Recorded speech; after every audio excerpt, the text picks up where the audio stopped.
तो बुद्धि में जो ज्ञान की समझ हम लेते हैं, उस समझ को आश्रय बना करके स्थिति अपने आप में हो जाए।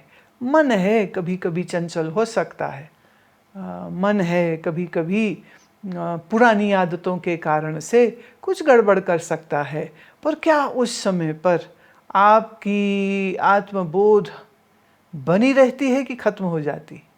क्या आप उस समय पर भी ये देख सकते हैं कि मन किंचित मात्र से थोड़ा भ्रमित हुआ, लेकिन आपके निश्चय की उस ताकत और उसके बल से आप तुरंत ही इस भ्रम से, इस दुविधा से जिसमें मन फंस गया था, आप उसको निकाल लें।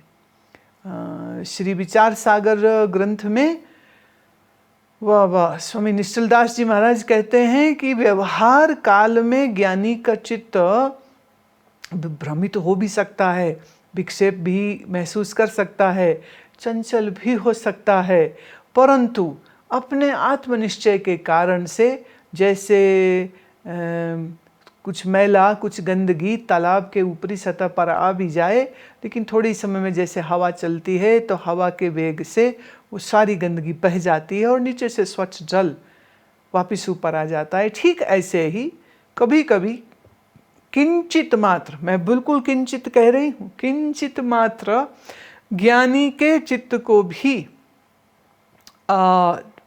विक्षेप की अनुभूति हो सकती है, लेकिन उससे उसका आत्मनिश्चय कहीं नहीं जाता। वो अपनी जगह पर जस का तस बना रहता है, वो कभी समाप्त नहीं होता है। पल में बैरागी पल में भोगी, ये प्रश्न भी है और एक कविता भी है, माने कविता में ही प्रश्न है। पल में बैरागी पल में भोगी, पल में लगता हिमालय का जोगी, पल में गटर में लुढ़का शराबी, पल में नाचता भक्त बनकर, पल में नोचता राक्षस बनकर, पल में साधु पल में आसक्त, पल में ज्ञानी पल में पगलाता। गिरगिट भी है उससे शर्माता। कहाँ से जकड़ूं कहाँ से पकड़ूं, सिरा भी तो कोई हाथ ना आता, कोल्हू का बैल तो फिर भी तेल निकाले, ये तो मुझे ही निचोड़े, तावीज बांधो फूको मंत्र, कुछ तो इसका करो इलाज, करूं बिनती कुछ तो इसका करो इलाज। मन से तादात्म्य नहीं तोड़ पाती हूँ, खासकर मन में द्वेष और असुरक्षा की भावना आती है तो बहुत संताप होता है, कृपया मार्गदर्शन करें। प्रश्न है गीता मानेक का।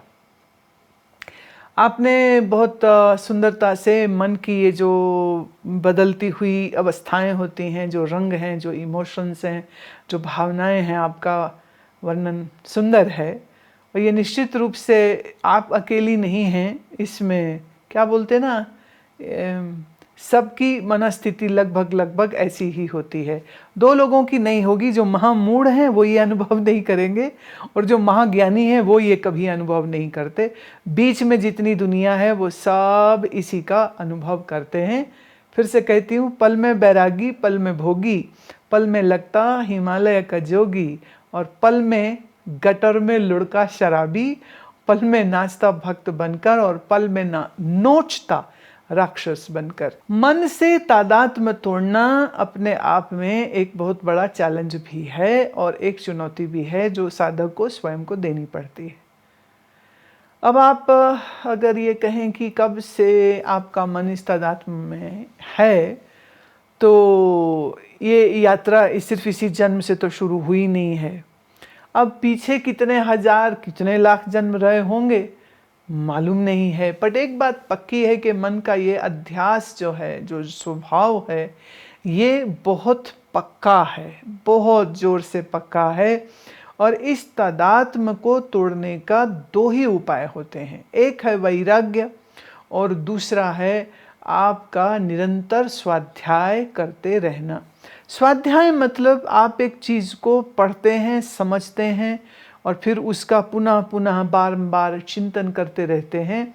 और सच बात तो यह है कि अगर आपका चिंतन सही दिशा में चलने लग जाए तो ये मन ठहरने लग जाएगा। ज्यों ज्यों मन ठहरने लग जाए, त्यों त्यों कहीं दूर की कोई खबर, एक रहस्यमयी आपको मिलने लग जाती है और फिर मन ठहराव अनुभव करने लगता है, मन टिकने लग जाता है।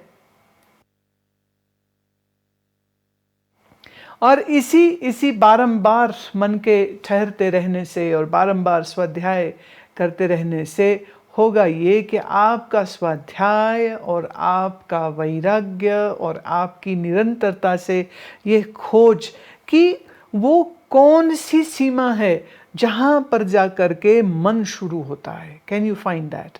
दूसरा, वो कौन सी सीमा है जिसके बाद मन खत्म होता है और शरीर शुरू होता है, या कि शरीर और मन के बीच में कोई सीमा है ही नहीं, माने कोई विवाद ही नहीं है। क्या मन ही शरीर है, या शरीर के अंदर मन है, या कहें मन के अंदर शरीर है। अब ये विषय आपके अनुसंधान का है, आपकी खोज का है। उसी के लिए आवश्यकता पड़ती है वेदांत को समझने की, योग को समझने की। बुद्धि से ही नहीं समझे, ये सिर्फ श्रवण का विषय नहीं है। जैसे किसी अच्छी मिठाई का मैं बहुत अच्छा वर्णन आपको सुनाऊं और उस वर्णन को सुनकर के आपके मुंह में पानी तो आ सकता है, लेकिन आपको उस मिठाई का स्वाद नहीं आ सकता है। स्वाद के लिए उस वस्तु को खरीदना होगा, लेना होगा, फिर उसको खाना होगा, और खाना ही नहीं, उसको निगलना भी होगा। ऐसे ही आपकी मन के विषय में जो समझ है, जो मन के विषय में आपका बोध है, जो मन के विषय में आपका ज्ञान है, वह आपका ज्ञान होना चाहिए, ना कि जो मैंने कहा, ना कि जो ऋषि पतंजलि ने कहा, ना कि ये जो बात योग शास्त्र कह रहे हैं, या जो बात आपको भिन्न भिन्न संतों की वाणी के माध्यम से आपको सुनने समझने को मिलता है। ये आपका अपना अनुभव होना चाहिए। पतंजलि योग सूत्र कहता है कि क्षिप्त, विक्षिप्त, मूढ़, एकाग्र और निरोध, मन इन्हीं 5 अवस्थाओं में रहता है। साधक का कोशिश यह होना चाहिए कि वह मन को अधिक से अधिक एकाग्रता में लेकर के जाए, और एकाग्रता में जाने से ही आपकी जो सोचने समझने की क्षमता है, आपकी प्रज्ञा है, आपका विवेक है, जो जागृत होता है। और इसी विवेक की तलवार से हम अपने मन के साथ बने इस तादात्म्य को नाश कर सकते हैं। अदरवाइज इसकी तो गति ऐसी है कि चंचलः मनः कृष्णः, कि अर्जुन को भी श्री कृष्ण को कहना पड़ा कि मैं इस मन की अवस्था को क्या बताऊं, इतना चंचल है। और यहाँ तक कहा कि शायद वायु को रोकना सरल हो सकता है, जो कि दुष्पूर है, जो कि कठिन है। बोले वायु को शायद पकड़ना आसान हो सकता है, पर मन को पकड़ना हे माधव बहुत कठिन है। हे गोविंद, मैं क्या करूं कि ये मेरा मन मेरे पकड़ में आ जाए। तो ये अर्जुन की व्यथा है क्या, या कि सबकी यही व्यथा होती है, मन पकड़ में नहीं आता है। अब जो द्वेष है ये तभी आता है जब आप अपने आप को दूसरों से भिन्न जानते हैं। ऐसे समझिए, ये आपके 2 हाथ हैं, बायां दायां। आप अपने बाएं हाथ से क्या द्वेष करती हैं, क्योंकि इससे आप लिख नहीं सकती, और आप क्या दाएं हाथ से ज़्यादा प्रेम करती हैं, क्योंकि इसी से खाना पीना सब कुछ आप करती हैं, दस्तखत करती हैं, अपने हस्ताक्षरों से लाखों रुपया निकाल सकती हैं, एक क्लिक से ऑनलाइन ट्रांसफ़र कर सकती हैं। सो हाथ से आपको राग नहीं, और बाएं हाथ से आपको कोई द्वेष नहीं। क्यों? दोनों हाथ आपके हैं। ठीक ऐसे ही अगर मैं अपने आप को आत्मस्वरूप जानता हूँ और मैं ही आत्मा सर्व जगत का आधार हूँ, मैंने आत्मा ही ब्रह्म है, तो उस नाते से ब्रह्म ही जगत का आधार है, या कहो आत्मा ही सर्व जगत का आधार है। इसका अर्थ ये हुआ कि जितने भी नाम रूप वाले ये शरीर हम देखते हैं, ये सब शरीर भी मुझी में दिख रहे हैं, मेरे ही आधार स्वरूप में, मेरे ही अधिष्ठान स्वरूप में दिख रहे हैं। तो फिर बताइए, ऐसे में आप किससे द्वेष कर सकते हैं और किससे आप राग करेंगी? द्वेष करने के लिए किसी को दूसरा मानना होगा, अपने से भिन्न जानना होगा। जिसको मैं अपने से अलग जानता हूँ और मेरे फिर छोटे से इस शरीर मन को जो सुख दे वो मेरा मित्र, और मेरे इस छोटे से शरीर मन को जो दुख दे वही मेरा शत्रु हो जाता है। पर अगर यह समझ लग जाए कि ये शरीर ही मैं नहीं हूँ और दूसरा भी कोई शरीर नहीं है और इन सब शरीरों का आधार एक ही सच्चिदानंद परमात्मा है, अब किससे द्वेष और ऐसे ही आप किससे असुरक्षित होंगी। ये सेंस ऑफ इनसिक्योरिटी तभी बॉदर करती है, तभी आपको कष्ट देती है जब आप इस शरीर के साथ अपने मैं मेरे को जोड़ लेते हैं। तो आप तो मैं अकेले ना रह जाऊं, मेरे को कोई छोड़ ना दे, मेरा कोई साथ ना छोड़ दे, मेरे अपने अपने ही रहें, मेरा बच्चा मेरा ही रहे, मेरा पति मेरा ही रहे, मेरी पत्नी मेरी ही रहे, मेरा पैसा मेरा ही रहे, मेरी इज्जत मेरा नाम मेरी शोहरत मेरा रहे। अब ये मेरा मेरा मेरा करके रात को नींद कहाँ से आएगी? यहीं से असुरक्षा आती है कि मेरा जो है वो मेरा रहे और उसको कोई दूसरा छीन के ना ले जाए। दूसरा दिखता है इसका मतलब मन में अज्ञान है, और दुख और भय आता है तो इसका मतलब तुम अपने आनंद स्वरूप को नहीं देख पा रहे हो। जो यह जानता हो कि मैं ही सच्चिदानंद स्वरूप हूँ और मेरे से भिन्न ये देह इंद्रिय मन बुद्धि तो मायाकृत है। अब बताइए कैसी असुरक्षा हो सकती है? जिसे शस्त्र काटे न अग्नि जलाए, गलाए न पानी मृत्यु न मिटाए, वही आत्मा सच्चिदानंद मैं हूँ, वही आत्मा सच्चिदानंद मैं हूँ। तो ये गुरु बोल रहा है, ऐसा नहीं है कि कोई आत्मा अलग है और हम कह रहे हैं कि अच्छा वो जो आत्मा है सो मैं हूं। Not like that. ये गुरु बता रहा है, गुरु समझा रहा है कि जिसको तू भिन्न मानता है, अपने से अलग मानता है, अलग कोई नहीं है, वो तो आप ही है।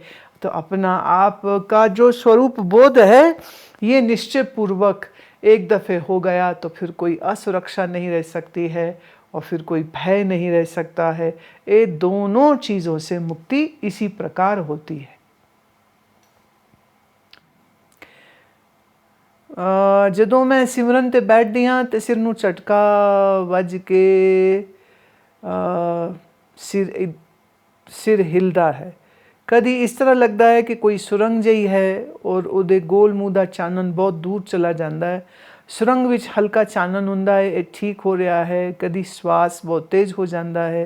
किस तरह पता करिए? इस विषय पे थोड़ा ज्ञान दो।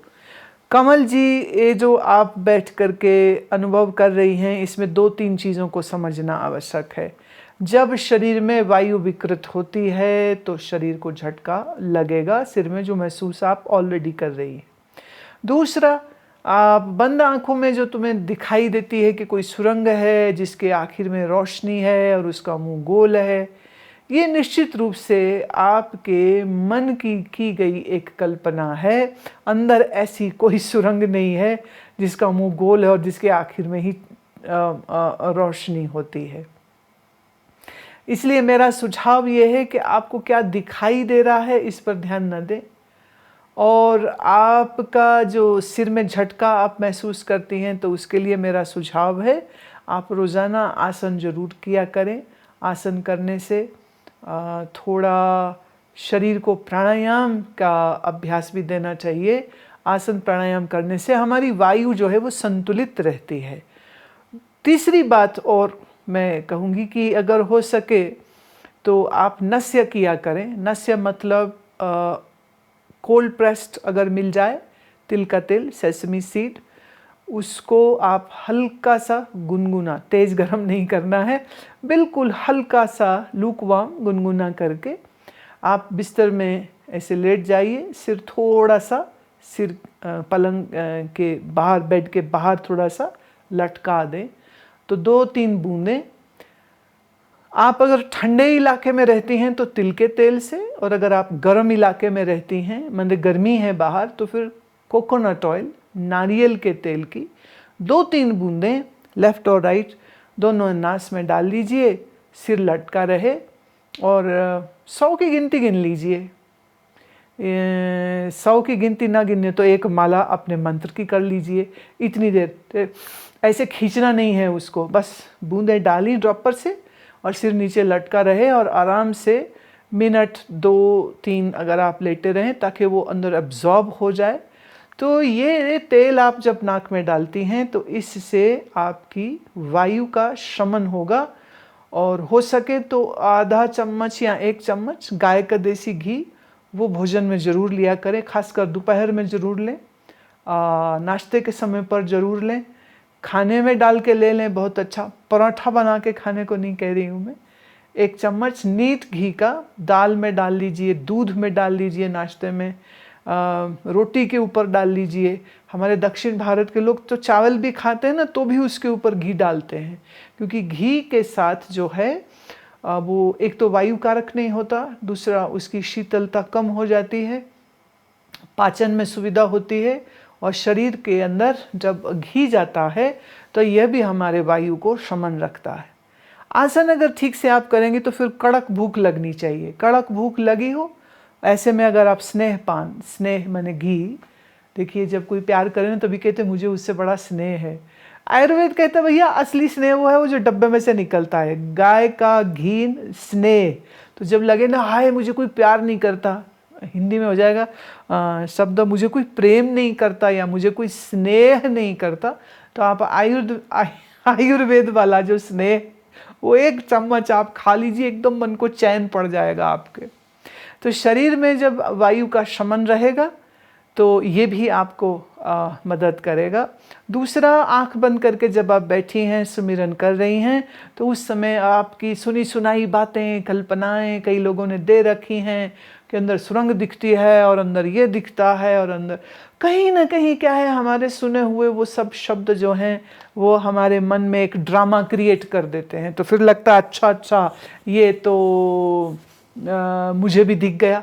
और कई बार क्या है, हमको दिखे ना दिखे हमारा मन कल्पना ही कर लेगा कि हाँ मुझे दिख गया।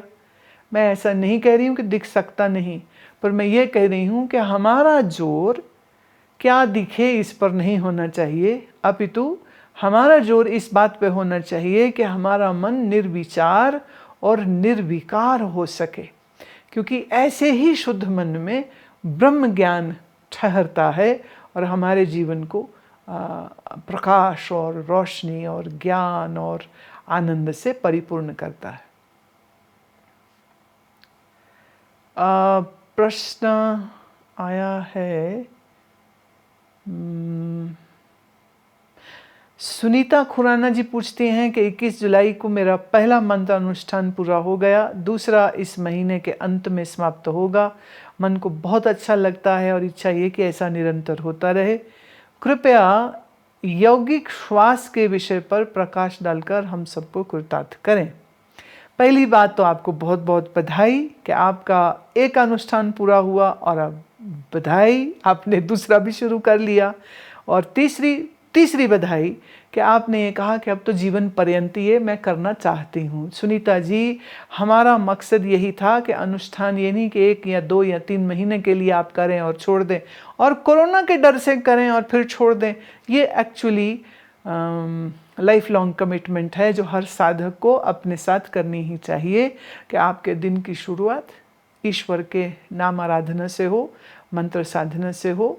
तो उसको आप कर रही हैं, मुझे बड़ी प्रसन्नता है इस बात की।